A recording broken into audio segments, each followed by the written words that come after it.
Kamu lagi di Sudut Dengar Parlemen. Hai, kamu sedang mendengarkan dan menyaksikan Sudut Dengar Parlemen Spesial HUT DPR RI yang ke-80. Wow, sekarang Nadia Kanaya sudah bersama Pak Boni Triana, anggota Komisi 10 DPR RI dari fraksi Partai PDI Perjuangan dari Dapil Banten 1, ya kan? Kita ada yang tahu nggak sih sejarah gedung yang ada di belakang Nadia sekarang? Taunya berbagai nama lah dari gedung ini. Nah, sekarang kita bahas sama Pak Boni Triana yang merupakan seorang sejarawan juga yang tahu soal sejarah-sejarah yang ada di Indonesia. Tapi sebelum masuk ke gedungnya ini, saya mau bertanya dulu. Tahu background story dari gedung ini, sekarang menjadi bagian yang ada di gedung ini, apa yang dirasakan? Pertama, saya nggak pernah punya mimpi, nggak pernah punya ambisi, nggak pernah punya fantasi untuk jadi anggota DPR. Oke. Satu itu, sehingga ketika saya mendapatkan tugas, saya mencalonkan, kemudian dilantik sebagai anggota DPR, ya saya pahami itu sebagai tugas, sebagai satu amanah itu satu. Jadi jadi anggota DPR kan pejabat ya. Ya bukan satu imajinasi hidup saya gitu. Jadi itu ngalir aja jalannya. Karena saya latar belakang saya sejarawan. Saya juga pernah memimpin sebuah majalah sejarah populer pertama di Indonesia, Historia.id. Dan saya mendirikan itu, dan saya banyak bergerak di ranah publik. Saya menginisiasi pendirian Museum Multatuli di kampung kelahiran saya di Rangkas Bitung, dia penulis terkenal ya. Kemudian bangun perpustakaan, kemudian membantu mengadvokasi gedung Sarekat Islam di Semarang. Jadi pekerjaan saya selama ini di wilayah publik untuk pelestarian sejarah, kira-kira gitu. Jadi nggak pernah tuh ada jadi anggota DPR. Tapi ketika sudah bertugas, saya jalankan amanah itu sebaik-baiknya. Dengan adanya gedung ini masuk di dalamnya gimana, Pak? Dulu kan kesini sebagai demonstran gitu kan, jadi ngedemo gitu ya di luar gitu, zaman mahasiswa ya. Mungkin masyarakat juga lebih taunya gedung ini di 98 ya? Iya, jadi dulu kan ini kan jadi simbol representasi rakyat.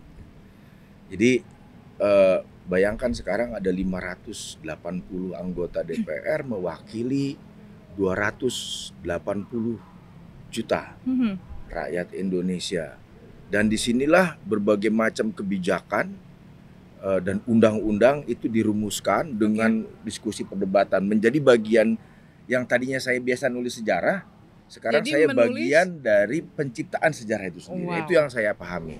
Dan itu ada rasa yang luar biasa dalam, apalagi ketika tahu kalau ini background sejarahnya adalah Konevo. Betul ya, jadi gedung ini, tempat kita sekarang duduk ini, tidak pernah ditujukan sebagai gedung parlemen.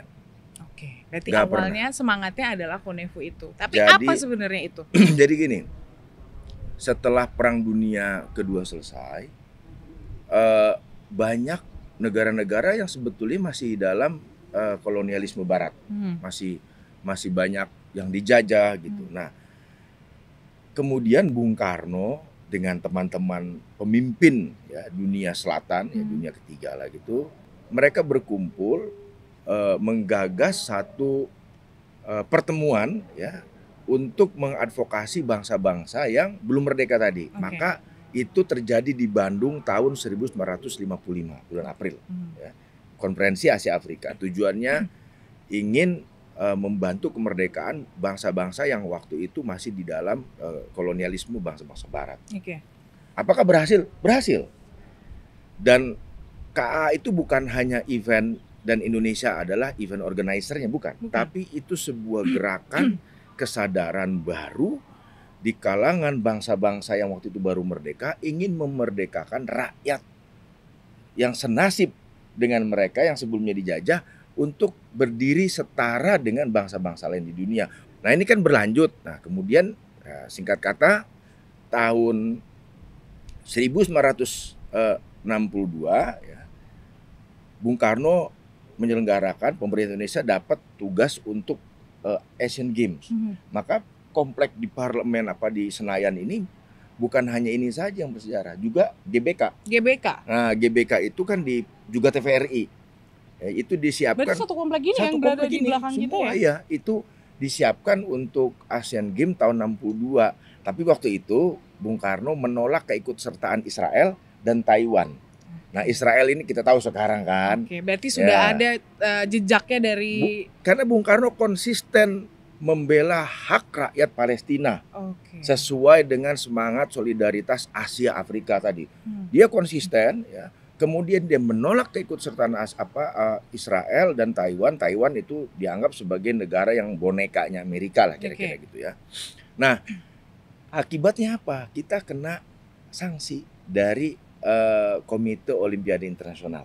Sehingga kita nggak boleh ikut yang di Jepang tuh, ya, yang kemudian. Nah, Bung Karno marah dong, protes dong. Oke, kalau gitu saya bikin perlombaan Olimpiade sendiri yang namanya Games of the New Emerging Forces. Jadi pertandingan untuk kekuatan baru dunia, negara-negara baru yang tadi udah dihimpun tahun 55 tuh ya. Nah, bikin Ganevo. Berarti ya, ada kelanjutannya. Nah nih. Iya, ada kelanjutannya. Kemudian karena Bung Karno dalam sebuah wawancaranya dengan wartawan Amerika, dia bilang dia tidak puas dengan kepemimpinan PBB sekarang. Karena pada saat itu dia ngomong tahun 65, kata dia, PBB itu representasi dari negara-negara adidaya pemenang Perang Dunia Kedua yang juga representasi dari negara-negara kolonialis, negara penjajah. Inggris, Prancis gitu ya. Ada Amerika di situ. Nah, dia protes, dia bilang ini sudah 20 tahun PBB masih begitu. Makanya dia berinisiatif mendirikan atau menyelenggarakan CONEVO. Conference of the New Emerging Forces. Jadi konferensi untuk kekuatan baru dunia yang diselenggarakan di Indonesia. Awalnya mau dibikin Agustus tahun 1965. Nah, untuk bikin kan perlu venue dong. Venue-nya dibikin nih, gedung ini. Inilah yang ada di belakang kita. Nah, yang kita duduk sekarang di gedung bersejarah nih. Bulan April tahun 65 dibentuk Komando Proyek CONEVO. Dibikin, kemudian dibuatlah sayembara desain gedung. Yang waktu itu kemudian dimenangkan oleh Suyudi. Dia seorang arsitek baru lulus dari ITB, dosen muda kira-kira begitu ya. Itu 27.000 orang dikerahkan untuk bekerja, berbagai macam sarjana dari UI, dari ITB, UGM kemudian terlibat membuat gedung ini. Nah, ketika membuat desain banyak yang menafsirkan macam-macam. Nah, kita jawabnya nanti. Karena itu saya mau tanyakan juga. Sebenarnya kenapa tiba-tiba berbentuk, karena kan banyak yang menafsirkan. Ada yang bilang ini gedung kura-kura, ada yang ini gedung hijau karena warnanya hijau. Ada yang bilang juga ini kepakan sayap burung Garuda. Sebenarnya apa? Kita jawab di segmen kedua, jadi jangan kemana-mana, tetap di Sudut Dengar Parlemen. Hai, kamu lagi di Sudut Dengar Parlemen. Kembali lagi di Sudut Dengar Parlemen, masih sama Nadia Kanaya dan Pak Boni Triana membahas soal gedung CONEVO nih yang semangatnya dipergunakan untuk CONEVO. Tadi ada 27.000 yang bekerja menggarap gedung ini. Masih banyak pertanyaan di masyarakat. Sebenarnya ini gedung bentuknya apa sih? Ketika desainnya dibentuk dan memenangkan sayembara oleh Pak Suyudi, memang tidak pernah disebut bahwa ini gedungnya menyerupai, bahwa ini kura-kura, bahwa ini kepak sayap Garuda, kepak sayap Garuda, bahwa ini apalah helm atau apalah ya, macam-macam.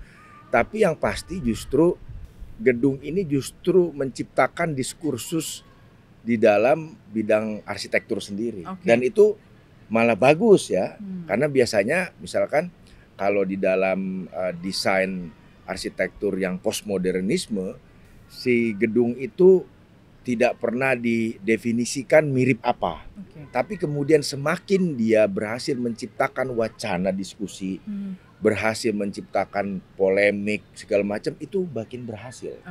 Semakin dia dibicarakan, semakin dia dibedah, semakin dia ditelaah, dia makin bagus. Berarti ini sudah cukup berhasil. Nah, ini berhasil dari sudut pandang itu. Ya.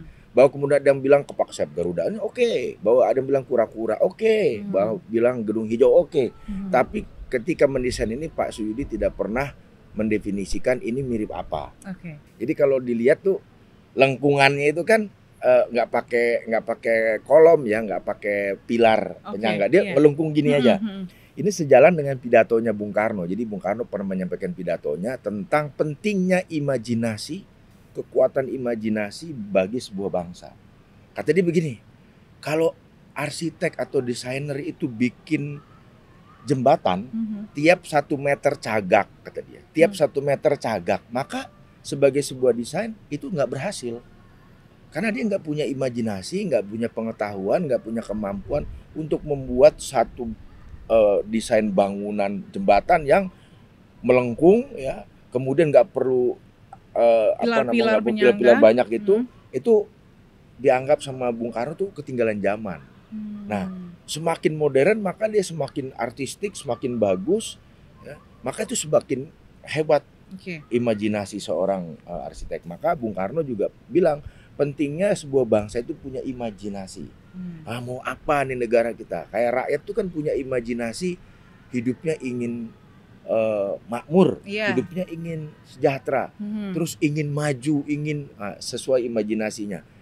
Semakin kuat imajinasi, semakin kuat kemajuan sebuah bangsa, karena berawal dari imajinasi, maka akan semakin maju bangsa ini. Kalau saya menafsirkannya, inilah kekuatan imajinasi bangsa Indonesia saat itu dalam menciptakan sebuah gedung yang juga lambang imajinasi sebuah bangsa. Lihat dong Monas, lihat beberapa gedung di sini, ya, yang didesain waktu itu masih berdiri kokoh dan nggak ada bandingannya. Ya, ini tahun 60. Punya nilai sendiri ya. Berarti ini sebenarnya gedung ini belum sempat dipakai untuk Konevo sendiri ya? Belum sempat, karena ditargetkan harusnya dilaksanakan Konevo itu kan bulan Agustus 1966, tapi pada bulan Oktober 1965 ada peristiwa. Ya, itu kemudian sejarah jadi berbelok, berubah, maka tidak sempat dijadikan gedung Konevo, tidak sempat diselenggarakan juga peristiwanya, maka gedung ini kemudian digunakan sebagai gedung parlemen dan pertama kali digunakan untuk pelantikannya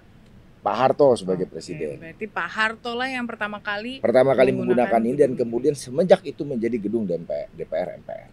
Berarti sejak 1967. Jadi berbelok dari tujuan semula. Padahal Konevo itu sendiri kan mengandung spirit untuk membebaskan rakyat di negara Asia Afrika dan kemudian menjadi rakyat di negara Amerika Latin juga untuk membebaskan dirinya dari penindasan gitu loh, untuk mengangkat derajat dirinya. Semangat itu sebetulnya sama gitu. Kita kan yang di DPR juga sama. Gitu kan, kita di DPR juga sama, semangatnya sama. Jadi spirit pembebasan, spirit anti penindasan ya ada di gedung ini.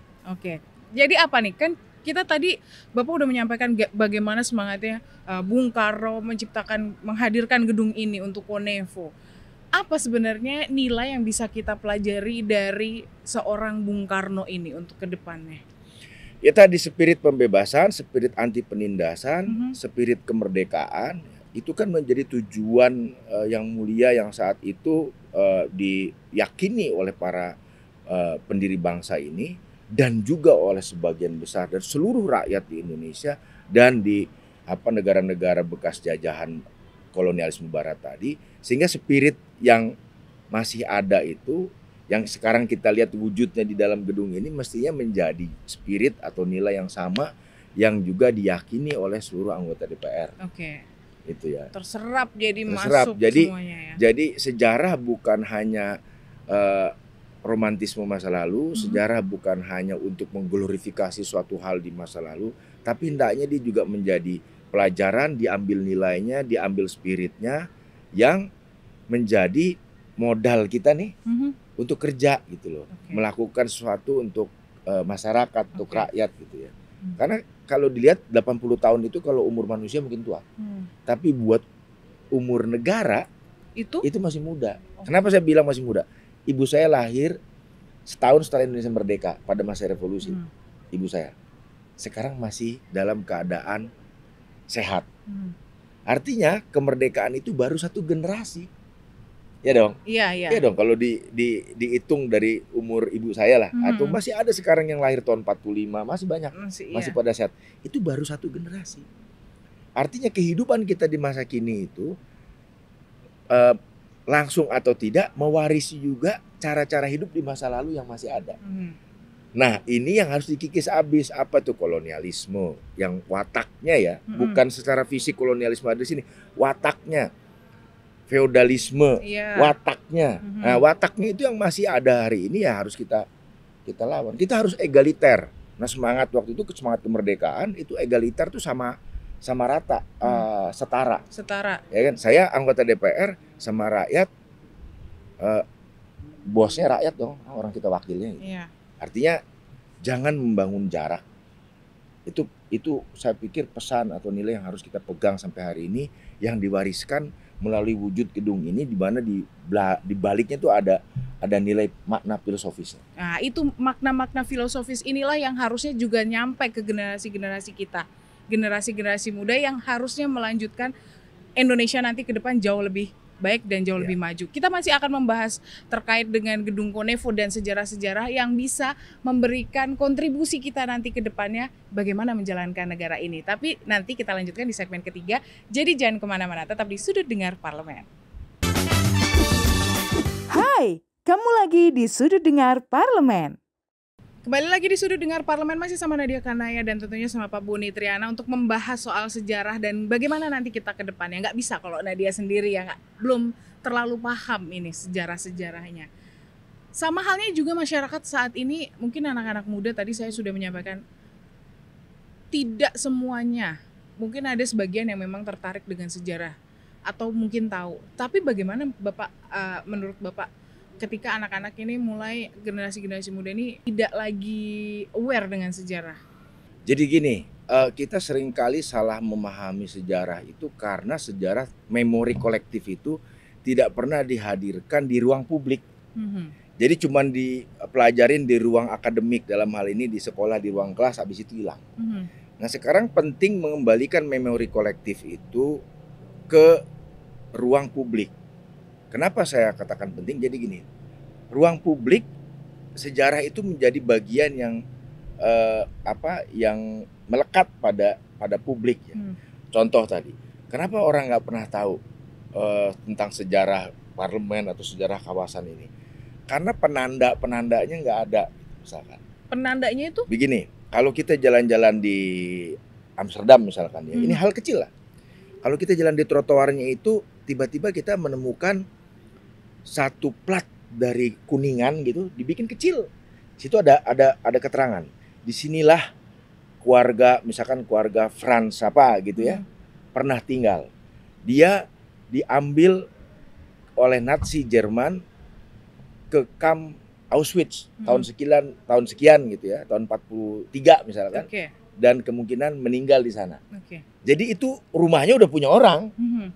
Tapi plat itu disimpan di trotoar sehingga orang yang lewat gitu bisa tahu dia, oh ini rumahnya. Berarti ini sejarah itu masuk secara langsung di kehidupan sejarah itu menjadi bagian dari interaksi publik.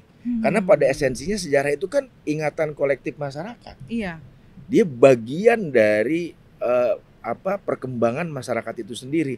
Maka mengembalikan memori kolektif ke ruang publik itu jadi penting. Dengan cara itu kita bisa membuat masyarakat itu tetap punya sense of belonging, rasa memiliki gitu ya, pada bangunan, pada sejarahnya, pada situs-situs bersejarahnya. Kalau Bapak melihat dengan kondisi sekarang sebagai anggota DPR RI menjawab tantangan dari berbagai aspek. Nah, bagaimana menjawab tantangan itu untuk masyarakat kembali aware, masyarakat kembali menumbuhkan rasa ingin tahu dan mencintai? Iya, begini, sekarang kita punya media sosial. Media sosial itu cara yang sangat jitu untuk mempenetrasi masyarakat dan menyebarluaskan pengetahuan itu sampai ke ranah privat. Bener kan? Betul. Caranya adalah membuat pengetahuan itu lebih menarik untuk membuat orang mau baca. Nah, sekarang gini aja. Di gedung parlemen ini kan ada begitu banyak peristiwa-peristiwa yang menarik. Kemudian ada tokoh-tokoh yang menarik. Kemudian ada berbagai macam undang-undang yang dihasilkan yang juga mendatangkan kebaikan buat masyarakat. Nah, kalau kita cuma cerita ini undang-undang nomor sekian tentang mau orang males.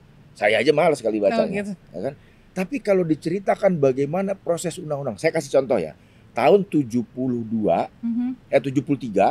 pernah ada demo besar di gedung ini dari kelompok Islam memprotes terbitnya atau pengesahan undang-undang perkawinan. Oke. Ya kan? Kamu tahu nggak kalau perdebatan mengenai undang-undang ini, artinya perkawinan yang diatur oleh negara itu udah dari tahun 37. Tokohnya namanya Ibu Maria Ulfah. Ibu Maria Ulfah itu perempuan pertama yang jadi menteri di Republik Indonesia, Menteri Sosial zaman Kabinet Syahrir. Dia adalah sarjana hukum perempuan Indonesia pertama yang lulus dari Universitas Leiden. Ya. Nah, dia terlibat dalam proses merancang ataupun mengangkat isu ya hak-hak perempuan itu yang meneruskan cita-cita Kartini tentu saja. Nah, perdebatan itu dimulai dari tahun 37 kan begini. Karena banyak waktu itu perempuan yang ditinggalkan semena-mena gitu sama suaminya ya. Tidak ada tanggung jawab. Nggak ada tanggung jawab. Nah, dulu kan nggak ada recordnya tuh. Dulu kan nggak ada tuh surat nikah tuh nggak ada dulu. Nggak ada. Jadi kawin aja. Ya kan belum ada kamera pakai foto segala macam, bukan ada HP pakai kamera itu belum ada. Udah memastikan ini suaminya. Itu belum ada, maka Ibu Maria Ulfah waktu dan teman-temannya dia menjadi advokat. Ini perlu ada dokumentasinya dan perlu ada aturannya sama negara diatur. Nah, waktu itu ada dualisme hukum. Masyarakat Islam, masyarakat Muslim menggunakan hukum syariah sendiri. Nah, negara waktu itu negara kolonial, maka pemerintah kolonial waktu itu bikin namanya Ingeschreven Huwelijk Ordonnansie. Jadi rancangan undang-undang perkawinan tahun 37. Tapi kemudian ditolak sama masyarakat. Karena dianggap ini mau intervensi agama. Maka di stop dulu tuh. Terus sampai tahun 73 yang kemudian mulai berlaku 74 kan undang-undang perkawinan. 73 itu bayangin panjang. Dan itu perdebatannya sangat menarik. Nah, kalau cerita undang-undangnya disuguhin nggak ada yang mau tahu. Tapi ketika diceritakan bagaimana perdebatannya, bagaimana si Ibu Maria Ulfah suatu kali kedatangan seorang anak perempuan bersama pamannya yang meminta pertolongan Ibu Maria Ulfah agar anak ini tidak dikawin sama seorang yang udah tua. Jadi waktu itu kan naik haji nih ceritanya, si orang tuanya ini naik haji nih, dibawalah dia naik haji. Dulu kan naik haji lama ya. Sampai ke Mekah dia kehabisan uang. Si orang tuanya ini. Nah, dibawa anaknya masih kecil, masih remaja. Di sana ketika di Arab sana dia ketemu orang kaya lah. Si orang tuanya ini minjem duit. Jadi ini kayak Siti Nurbaya dibawa ke real kan? Story dia ya. minjem duit sama si tuan kaya ini. Nanti bayarnya apa? Nah, anak kaya kalau udah gede ini nanti kamu kawin. Gitu, jadi diijon.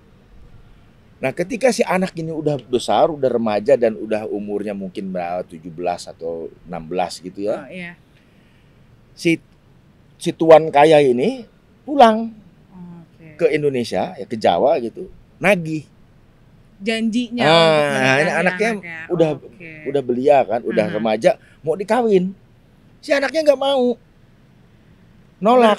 Minta pertolongan lah ke Ibu Maria Ulfah. Ya nagih duitnya balik dong. Nah, kemudian minta tolong sama Ibu Maria Ulfah ini untuk dibelain. Haknya. Nah, ini banyak yang terjadi gitu, makanya didoronglah aturan-aturan. Nah, peran negara menjadi penting, peran DPR jadi penting. Ya kan? Itu dari satu undang-undang itu story-nya seperti itu. Bahkan umur perkawinan ya sekarang udah direvisi kan. Perempuan kalau nggak salah jadi 19 ya, laki-laki jadi 21. Dulu itu 17 ya. Laki-laki itu 21 kalau nggak salah ya. Itu direvisi. Dulu anak 15 tahun udah dikawinin. Iya. Ya kan? Nah, itu undang-undang itu sebetulnya perwujudan dari persoalan di dalam masyarakat ya. yang mau kemudian diatur supaya jauh lebih maju. Gitu. Oke. Jadi ya itu penting juga DPR. Oke, 1 menit terakhir nih saya mau sedikit bertanya nih. Dengan kondisi 80 tahun DPR berulang tahun, selamat ulang tahun terlebih dulu. Makasih. Untuk Bapak dan anggota-anggota yang berada di DPR tentunya. Tapi saya mau sedikit bertanya, dengan kondisi yang saat ini, kita tahu banyak sekali aspirasi masyarakat, ada degradasi kepercayaan masyarakat. Apa langkah yang seharusnya dilakukan atau Bapak sendiri mungkin untuk bisa mengembalikan kepercayaan masyarakat terhadap DPR kalau memang DPR itu hadirnya sangat penting di masyarakat? Wajar ya kalau misalkan sekarang timbul begitu banyak kekecewaan, kemarahan, ya kan, terhadap DPR. Kita melihat ke belakang. Oke. Apa yang terjadi, banyak juga kepilih ngilang gitu ya, banyak. Dan saya pikir penting juga sekarang bukan hanya ngomong. Memang tugas DPR itu parlemong, ngomong aja. Nah, ngomong itu ketika di sini nih, ya kan. Nah, ketika balik ke masyarakat mestinya kerjanya, gitu dong, ya.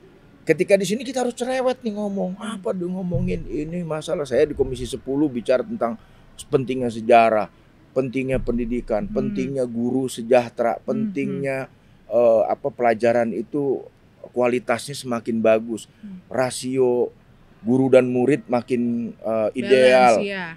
Kemudian tidak hanya itu, rasio guru dengan mata pelajaran ya sesuai pendidikannya juga penting. Kadang orang lihat jumlah guru sama jumlah murid nggak seimbang. Yang lebih nggak seimbang lagi jumlah mata pelajaran yang jadi keahlian guru dengan yang diajarkan juga harus seimbang, harus ideal. Jangan sampai guru bahasa Indonesia dia kepaksa ngajarin matematika, dia kepaksa ngajarin bahasa Inggris segala macam karena guru yang direkrut itu tidak berdasarkan keahlian, kemampuan dia, tapi jumlah aja. Nah itu semua di sini kita proses, kita berdebat, kita cerewet, rewel, bawel, karena untuk itu kita dibayar. Tapi habis itu begitu turun habis ke masyarakat? Habis itu action, action, advokasi.